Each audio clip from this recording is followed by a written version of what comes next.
ఈరోజు మనం ఈ దీపం గురించి మనం మాట్లాడుకుందాం. ఒక కథలో ఒక ధనవంతుడు ఒక పేదవాడు ఇద్దరూ దీపాలు పెట్టేవారు.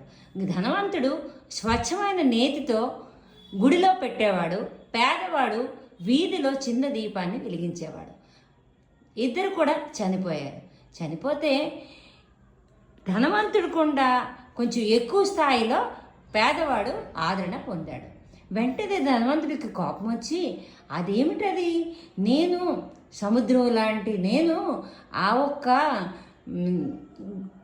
నీటి గుంట లాంటి మధ్యలో నన్ను మీరు కంపారిజన్ మధ్యలో పెడతారా అని అడుగుతాడు. అప్పుడు భగవంతుడు చెప్తాడు, మీరు స్వార్థంతో గుడిలో దీపం వెలిగించారు, తను నిస్వార్థంతో చీకటిలో అందరికీ వెలుగు చూపించినట్లుగా వీధి గుమ్మాన దీపాన్ని వెలిగించాడు.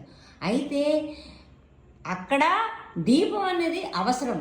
గుడిలో ఆల్రెడీ అందరి దీపాలు ఉన్నాయి, దాంతోపాటు మీ దీపం అది నలుగురికి ఉపయోగపడ్డది. ఇంకో విధంగా చెప్పుకోవాలంటే స్థిరత్వం లేని నీరు, సముద్రం అలలకి స్థిరత్వం ఉండదు కదా, అలాంటి భావము మీది. నీటి గుంటలో స్థిరంగా భూమి పొరల్లో నుంచి వచ్చిన నీరు స్థిరంగా ఉండే మనస్తత్వం అతగాడిది, అంటే పేదవాడిది. మరి అన్ని వైపులు వ్యాపించిన ఇంతటి మహాసముద్రమైన ఎవరి దాహం తీర్చలేంది నీవు. నీటి గుంట సకల జీవరాశులకి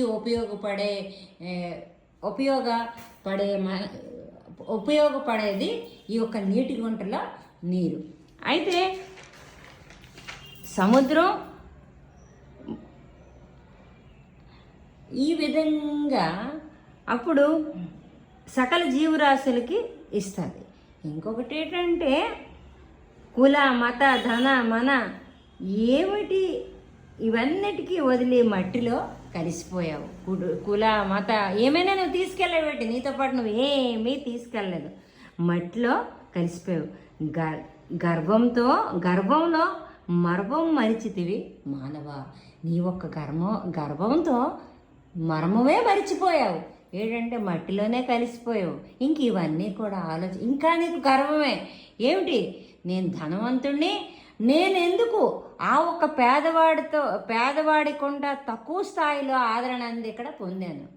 ఆదరణ అనేది ధనంతో ఎప్పుడూ రాదండి, మనకున్నే వ్యక్తిత్వంతో, మనం నలుగురికి చూపించే అభిమానంతో వస్తుంది. అయితే ఎవరి మనసుకి ఎలా అనిపిస్తుందో, కానీ ఒక మనిషి మనసు గెలుచుకోవాలి అంటే అది అంత చిన్న విషయం కాదండి. ఎదుటి వ్యక్తి ఎలాంటి మనసు అవని, ఇక్కడ నిస్వార్థమైన ప్రేమ ఏనాటికవని గెలుస్తుంది, కానీ దానికి ఓపిక పడాలి.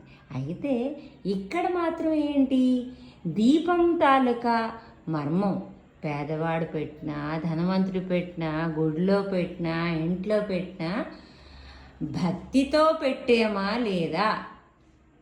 గర్భంలో చూసారా ఎంత చక్కగా చెప్పారో భగవంతుడు, గర్భంలో మర్మం మరిచితివిరా మానవ. చాలా బాగుంది కదా, నాకైతే నచ్చింది. ఇంతటితో సెలవు తీసుకుంటానండి. తప్పులు ఏమైనా చెప్పుంటే మన్నించండి. మరొకటి, చిన్న కోతి వానరుడు అయినా కూడా ఆంజనేయ స్వామి, సీతారాములు లాంటి పెద్ద అంటే అంతటి భగవంతుడు మరి సీతమ్మ తల్లికి కలపడానికి ఒక వారధి అయ్యారు, ఒక వారధి కట్టారు. ఈరోజు ఈ సందర్భంగా దీపం కథ చెబుతూ ఏమైనంటే కోతి బుద్ధిలో అంటాం, కానీ అలాంటి కోతి తాలూకా మరో అవతారమే ఆంజనేయ స్వామి. అందరికీ కూడా ఆంజనేయ స్వామి జయంతి, హనుమాన్ జయంతి శుభాకాంక్షలు చెబుతూ ఇంతటితో సెలవు తీసుకుంటున్నానండి. నేను చెప్పిన దాంట్లో భావాల్లో కానీ, చెప్పడంలో కానీ, అంటే ఉచ్చారణలో కానీ ఎందులో అవని ఎటువంటి తప్పులుంటే మన్నించండి. ఇంతటితో సెలవు తీసుకుంటున్నాను.